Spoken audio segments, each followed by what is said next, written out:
Bem-vindos a esta análise semanal, que é a primeira vez que vou fazer. Uma análise um bocadinho virada para os mercados financeiros, mas entrando também aqui no mercado imobiliário, que é uma área que eu também gosto bastante e onde tenho vários investimentos. E começar por referir que o tema que tem dominado os mercados financeiros, mas que, na minha opinião, tem também aqui uma relevância em termos do mercado imobiliário, é a inflação. Os mercados têm estado a reagir antecipando aqui uma inflação significativa e, por assim dizer, a consequente aumento das taxas de juros como resposta a essa inflação. E podemos dizer que a reação dos mercados tem sido um pouco exagerada, exceto hoje, ou ontem, em que houve números do CPI que foram relativamente elevados e, por acaso, até um pouco contra a corrente das últimas semanas, a reação até foi positiva.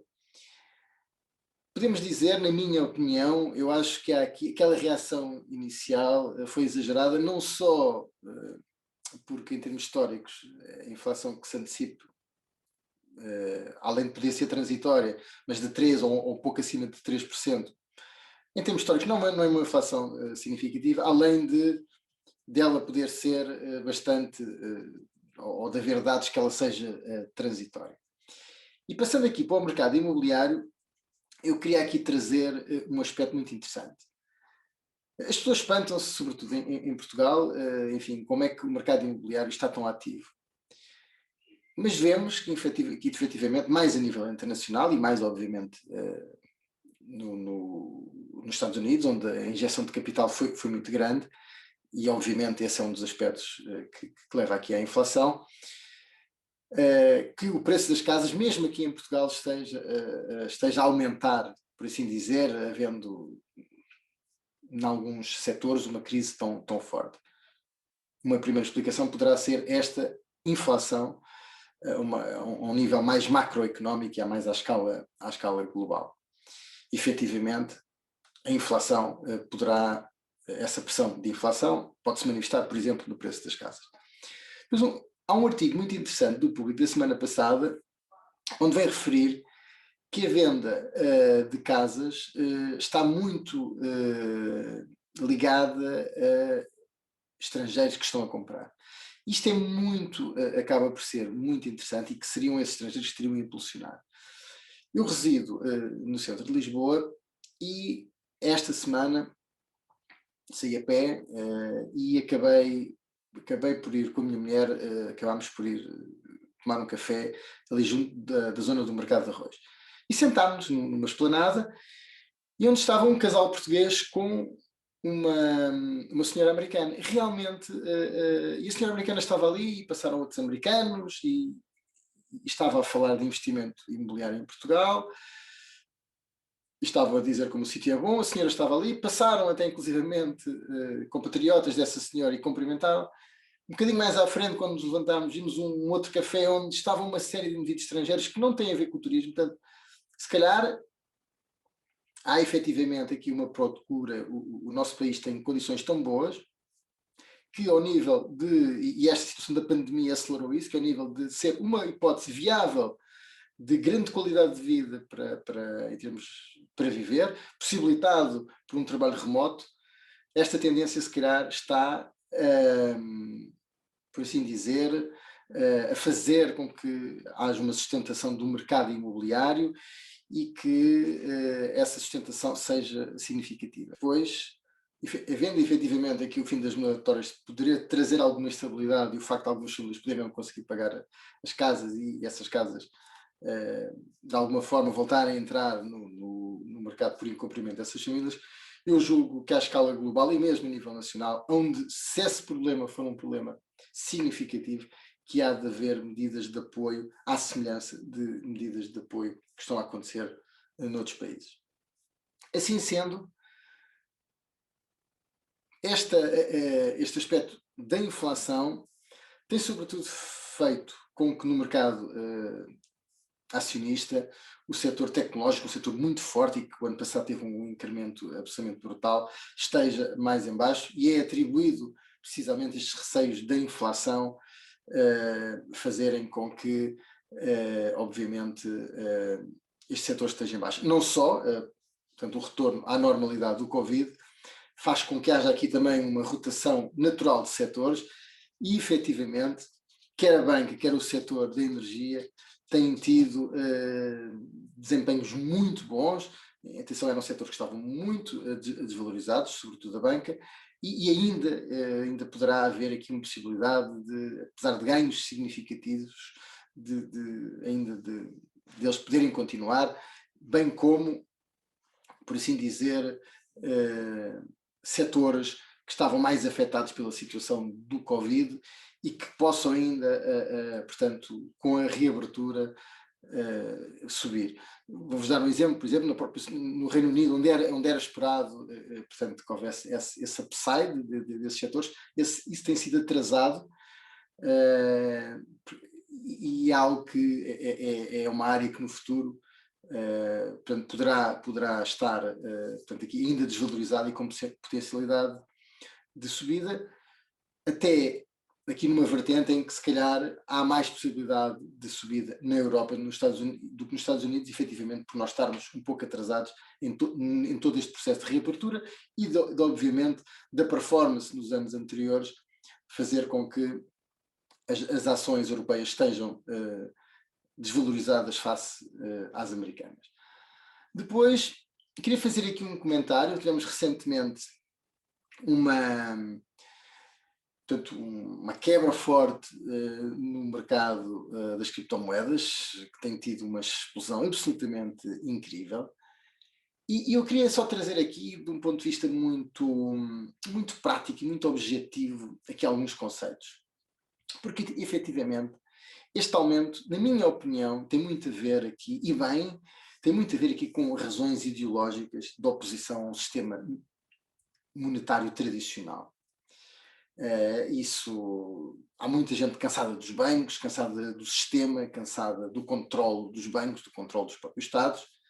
Isto torna esta relação das criptomoedas e da blockchain como uma relação direta muito atrativa. E faz com que muita gente, por exemplo, ponha todos os seus recursos em criptomoedas. Talvez mesmo por esta questão ideológica. Mas aqui um sentido de objetividade e até de ir buscar alguns autores mais clássicos, como o Benjamin Graham. Tem que haver money management nestes investimentos. Ou seja, obviamente pode haver aqui um aspecto ideológico muito grande, mas tem que haver aqui um aspecto de money management. Eu já mais à frente vou dizer o que é que isto quer dizer, no aspecto prático da escrita, o que é que eu estou a referir.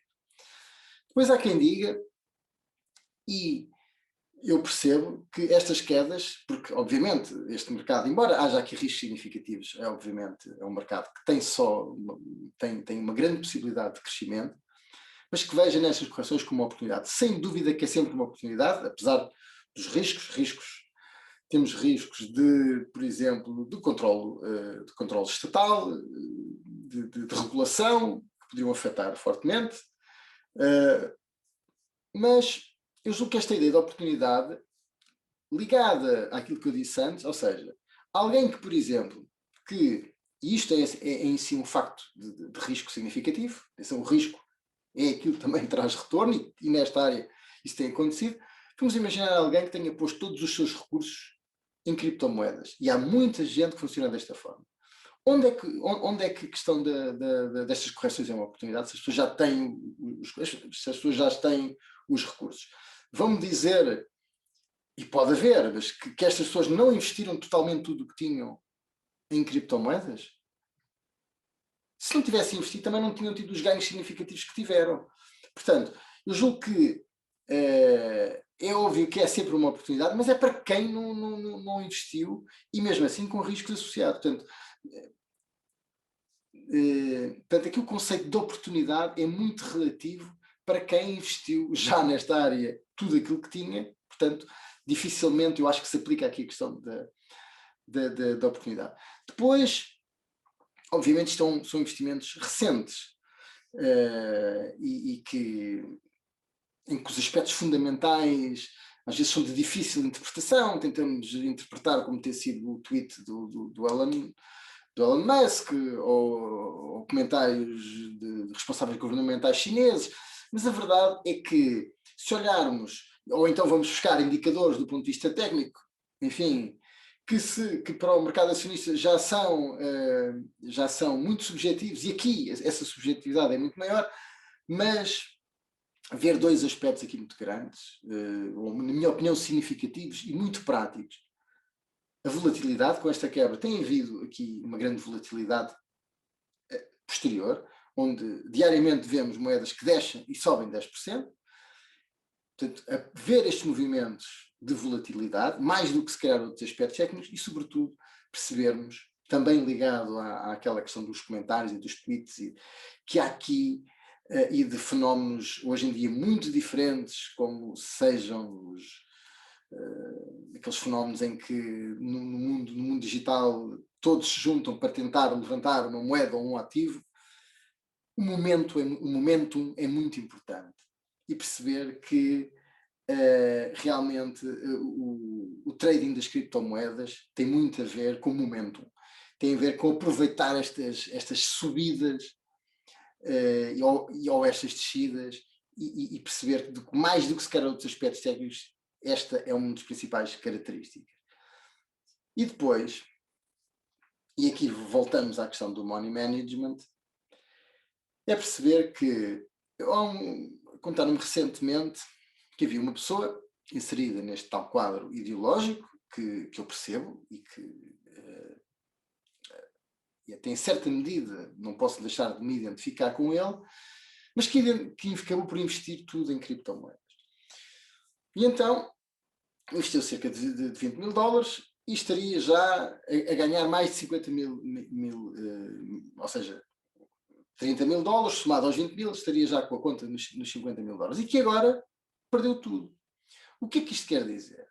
Quer dizer, obviamente, isto eram princípios que se aplicavam às ações, que na medida em que o valor ia subindo, pelo menos, diz o bom senso, que deviam ter sido realizadas mais-valias.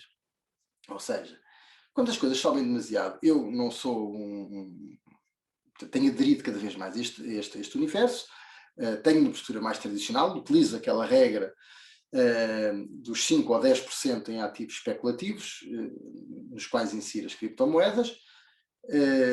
Efetivamente, até admito que numa visão tradicional possamos ir aos 20%, mas é uma questão de escolha. O universo que eu tinha definido para a minha principal carteira eram 5%, tinha um pouco menos, mas ao longo deste último ano eu realizei várias vezes mais-valias. É óbvio que fez com que tenha perdido alguma da valorização, mas em relação a este exemplo que eu estou a contar desta pessoa que investiu os 20 mil euros, chegou aos 50 mil e agora com esta queda voltou exatamente à estaca zero. E enquanto se nós formos fazendo aqui, realizando mais-valias neste processo ascendente, não corremos este risco.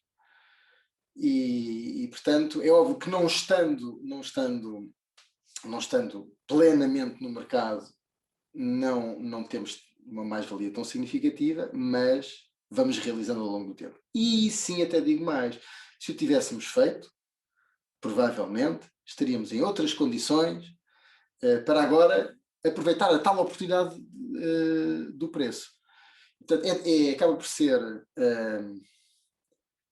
ser curioso alguém que tenha ganho tanto no último ano, mas tenha perdido absolutamente tudo. E eu penso que é a altura de quem está neste tipo de ativos começar a introduzir esta questão da gestão monetária, da gestão de risco, até da própria gestão psicológica, de como lidar com isto, porque obviamente que isto é tudo novo e há muita gente que entra no investimento por esta via e sem referências anteriores.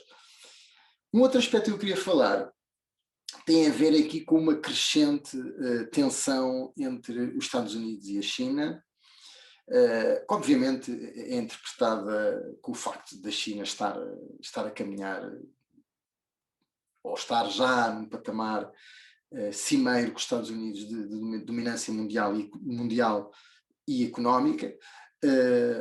É mais ou menos dado assente que a China chegará a primeiro lugar, e obviamente que há aqui uma tensão económica, mas que está a escalar até por uma vertente militar que é uma vertente interessante. Eu recentemente, não no meu portfólio principal, mas no portfólio secundário, até elegi isto como um tema, e fiz investimentos em algumas empresas ligadas a esta temática, e até se virmos a questão da própria questão do Mar da China, de todos os aspectos geopolíticos à volta do Mar da China, à volta da questão de Taiwan, esta tensão que está também a ter quase uma vertente militar, acaba por ser aqui quase como uma segunda Guerra Fria, acaba por ser muito interessante. E acaba por ser também interessante que, efetivamente, nós vemos uma série de companhias chinesas que estão cotadas em mercados fora da China, tem uma desvalorização que está inerente. É óbvio que não tem só a ver com isto. Atenção que são companhias que têm rácios e situações fundamentais excelentes. Há também aqui uma questão de uma alteração na política regulatória na China, que está a ter atitudes corajosas para mudar o paradigma do funcionamento destas empresas, e parte dessa desvalorização está relacionada, obviamente, com isso, no caso, por exemplo, da Alibaba, mas há aqui também, podemos ter aqui uma tese que, efetivamente, a desvalorização de algumas dessas empresas tem a ver com esta tensão económica entre os Estados Unidos e China, e acho que vai ser muito interessante nos próximos tempos ver como é que vai ser o diálogo entre estas duas superpotências, e ver em termos da situação geopolítica e até militar e até espacial, não é? Portanto, são dois concorrentes no universo espacial, no universo tecnológico. A China tem procurado o apoio da Rússia nessa expansão espacial, onde certamente será um palco do poder no futuro. Como último ponto e ponto final nesta análise, dizer que, apesar de tudo, apesar destes aspectos, apesar destes receios da inflação, apesar ainda enfim, da vacinação nos países envolvidos estar a avançar, enquanto nos países subdesenvolvidos, em África, há problemas ainda muito graves com a situação do Covid, mas relembrar que os números do GDP à escala global e para várias economias são muito bons. E, portanto, nesse sentido, podemos aqui antecipar como pano de fundo um crescimento à escala mundial, que obviamente poderá resultar em ganhos ao nível dos mercados financeiros, obviamente, tendo sempre em atenção que grande parte desse crescimento já está descontado e já é esperado, e, portanto, os rácios estão em patamares já bastante elevados, mas temos aqui uma perspectiva de crescimento muito significativa. Obviamente, isto faz com que haja um permanente acompanhar dos mercados, e ver em que medida estas teses ou estas expectativas se são cumpridas, ou se, pelo contrário, há aqui algum tipo de inversão e alguns destes problemas têm uma dimensão maior. Sendo assim, despeço-me e uma boa tarde a todos.